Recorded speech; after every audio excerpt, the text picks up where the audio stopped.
अस्सलाम वालेकुम। उम्मीद करता हूँ आप लोग सब खैरियत से होंगे। अल्लाह ताला आप लोगों को खुश रखे, आमीन।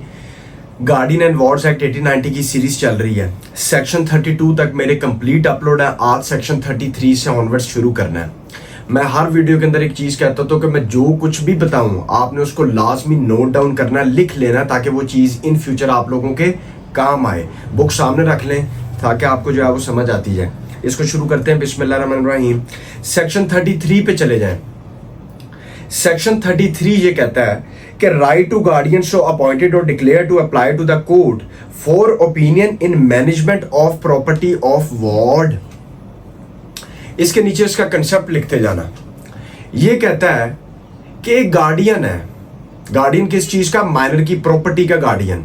ठीक हो गया, बच्चे की प्रॉपर्टी का गार्डियन है। वो कोर्ट से डायरेक्शन ले सकता है उस प्रॉपर्टी की मैनेजमेंट के हवाले से। मीन्स कि वो कोर्ट से जाके सेक्शन 33 के तहत अप्लाई कर सकता है कि कोर्ट से ओपिनियन लिया जाए, कोर्ट से एक डायरेक्शन ली जाए कि इस प्रॉपर्टी को मैंने अगर कहीं पे, वो अगर चाहता है कि मैंने इसको कहीं पे प्रॉपर्टी के बच्चे की माइनर की प्रॉपर्टी जो है उसको कहीं पे इन्वेस्ट करना है, कहीं पे एक्सचेंज करना है, या वट एवर कुछ भी करना है जो बच्चे की एडवांटेज, बच्चे की वेलफेयर के लिए जरूरी है, तो वो सेक्शन 33 के तहत कोर्ट से ओपिनियन ले सकता है, कोर्ट से डायरेक्शन ले सकता है कि सर मैं इस बच्चे की प्रॉपर्टी यहाँ पे इन्वेस्ट करना चाह रहा हूँ, मैं इस बच्चे की प्रॉपर्टी एक्सचेंज करना चाह रहा हूँ, या मैं इसके साथ ये करना चाह रहा हूँ, इसमें बच्चे का फायदा है, इसमें बच्चे का एडवांटेज है, तो लिहाजा मुझे इस चीज की करने की इजाजत दी जाए। तो कोर्ट अगर मुनासिब समझती हुई तो कोर्ट ऑर्डर कर सकती है। तो वो किसके तहत जाएगा? गार्डियन सेक्शन 33 के तहत ओपिनियन ले सकता है उसकी मैनेजमेंट के हवाले से। गार्डियन माइनर की प्रॉपर्टी की मैनेजमेंट के हवाले से कोर्ट से डायरेक्शन ले सकता है। अगर कोर्ट समझती हुई कि ये बच्चे के लिए जो है वो ये जरूरी है, ये उसकी वेलफेयर के लिए सही है, तो कोर्ट ऑर्डर पास कर सकती है। यहां तक कंसेप्ट क्लियर है। उसके बाद सेक्शन 34 की तरफ चले जाएं। सेक्शन 34 ये कहता है कि obligations on guardian of property appointed और डिक्लेयर्ड बाय द कोर्ट। अब यहां पे नीचे हेडिंग बना के लिख लें कि obligations on guardian of the property, heading बन गई। उसके बाद नीचे पहला पॉइंट लिखें। पहले पॉइंट के अंदर यहां पे ये लिखें कि कोर्ट अगर जरूरी समझती हुई तो कोर्ट गार्डियन से बॉन्ड ले सकती है, श्योरिटी ले सकती है, और वो जो बॉन्ड होगा वो विद और विदाउट श्योरिटी भी हो सकता है। मीन्स के कोर्ट कह सकती है गार्डियन को कि भाई श्योरिटी दो, जमानत दो इस चीज की कि आप इस बच्चे की माइनर की प्रॉपर्टी को कोई नुकसान नहीं पहुंचाओगे, इसको कहीं पे कोई भी मिस यूज नहीं करोगे, लिहाजा आप इसकी श्योरिटी दें, आप इसकी गारंटी दें। तो कोर्ट जो है वो गार्डियन से श्योरिटी मांग सकती है, ऑर्डर कर सकती है कि आप श्योरिटी दें। यहां तक क्लियर। दूसरा इसका पॉइंट लिखें इसी सेक्शन का। इसके अंदर लिखा है कि कोर्ट जो है ये भी ऑर्डर पास कर सकती है कि 6 महीने के अंदर अंदर गार्डियन जो है वो माइनर की प्रॉपर्टी की जो जितनी भी उसके नाम प्रॉपर्टी है माइनर के नाम, बेशक वो मूवेबल है या इमूवेबल है, ठीक है, उसकी सारी की सारी स्टेटमेंट जो है वो कोर्ट के अंदर फाइल करे कि ये प्रॉपर्टी क्या है और कितनी है, इसकी सारी जो भी डिस्क्रिप्शन है प्रॉपर्टी की वो 6 महीने के अंदर अंदर कोर्ट कह सकती है कि आपने इस प्रॉपर्टी, बेशक वो मूवेबल है या इमूवेबल है, वो गार्डियन को ऑर्डर कर सकती है कोर्ट कि आपने ये स्टेटमेंट सारी की सारी फाइल करनी है कोर्ट के अंदर। तो ये ऑब्लिगेशन होगी। ये फिर जब कोर्ट ने ऑर्डर कर देना, ऑब्वियस सी बात है, फिर गार्डियन पे ये ऑब्लिगेशन आ जाती है, ये उसकी लायबिलिटीज आ जाती हैं। यहां तक कंसेप्ट क्लियर है।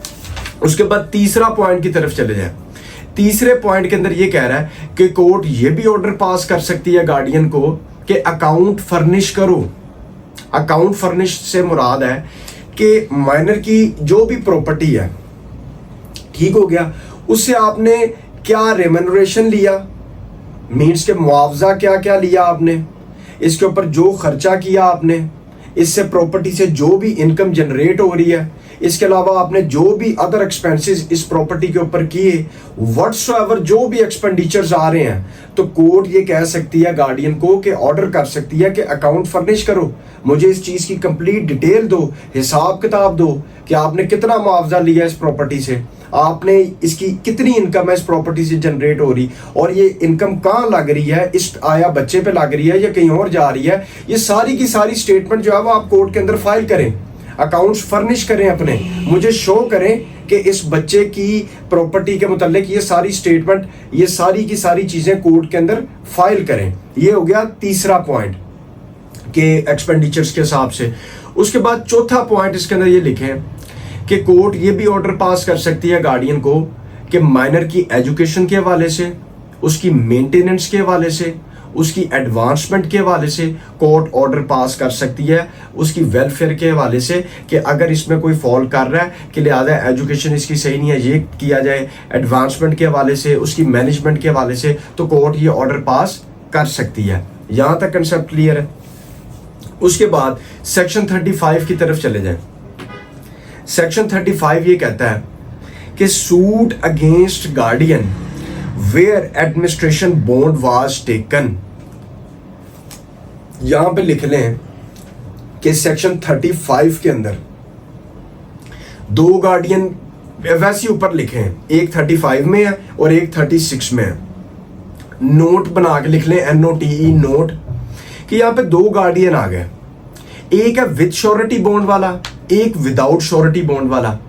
سب سے پہلے 35 کے اندر بات کر رہا ہے کہ وتھ شورٹی بونڈ والا. اب اس کا کنسیپٹ لکھے نیچے.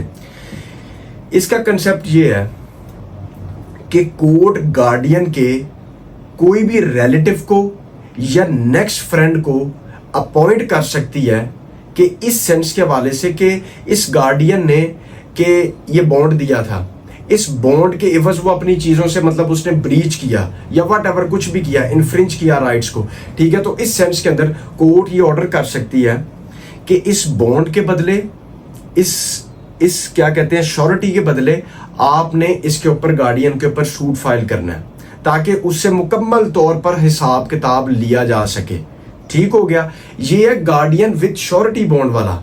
ٹھیک ہے, اس کنسیپٹ کو دوبارہ سمجھ لیں کہ گارڈین ہے, ٹھیک ہو گیا, وہ شورٹی بونڈ والا ہے, تو کورٹ اس کے کسی بھی ریلیٹو کو, گارڈین کے کسی بھی ریلیٹو کو یا نیکسٹ فرینڈ کو اپوائنٹ کر سکتی ہے کہ آپ اس بونڈ کے بدلے اس گارڈین پہ سوٹ فائل کریں گے تاکہ اسے مکمل طور پہ اس نے جو کچھ بھی یہ کیا ہے اسے مکمل طور پہ حساب کتاب لیا جا سکے.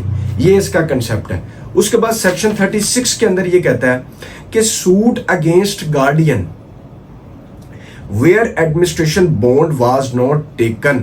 اب یہ آ جاتا ہے گارڈین وداؤٹ شورٹی بونڈ.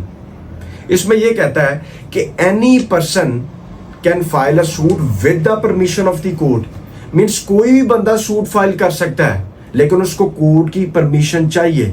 یہ suit against guardian without surety bound. اگر کورٹ پرمیشن دے دیتی ہے تو پھر جو ہے وہ سوٹ فائل کر سکتے ہیں گارڈین کے خلاف, ادروائز نہیں. ٹھیک ہو گیا. اس کے بعد اس کا لاسٹ پہ یہاں اس ویڈیو میں سیکشن 37 یہ کہتا ہے کہ general liability of guardian as trustee.